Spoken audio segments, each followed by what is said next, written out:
At 7:59 p.m., the normal high is 61. The record high is 78 degrees, which was set in 1942. Yesterday's low temperature of 48 degrees occurred at 8:29 a.m.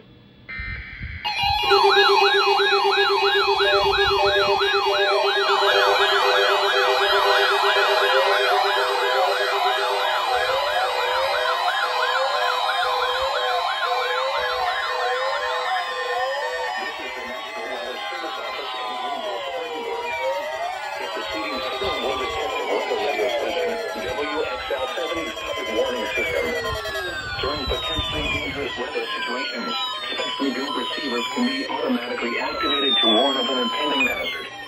You two didn't go off. Receivers' performance are normally conducted between 11 a.m. and noon each Wednesday.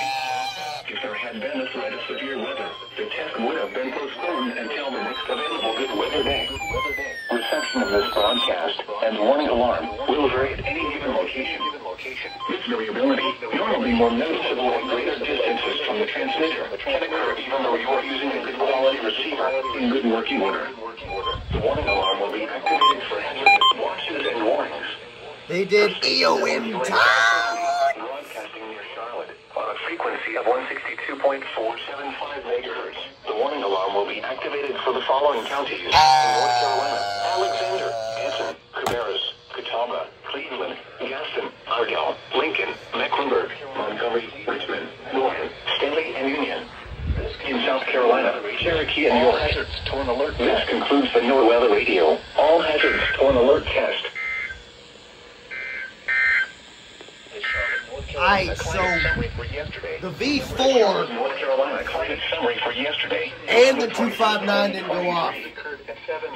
Typical! The record high is 61. The record high is 78 degrees, which was set in 1942. Yesterday's low temperature of 48 degrees occurred at 8:29 That's a.m. dead.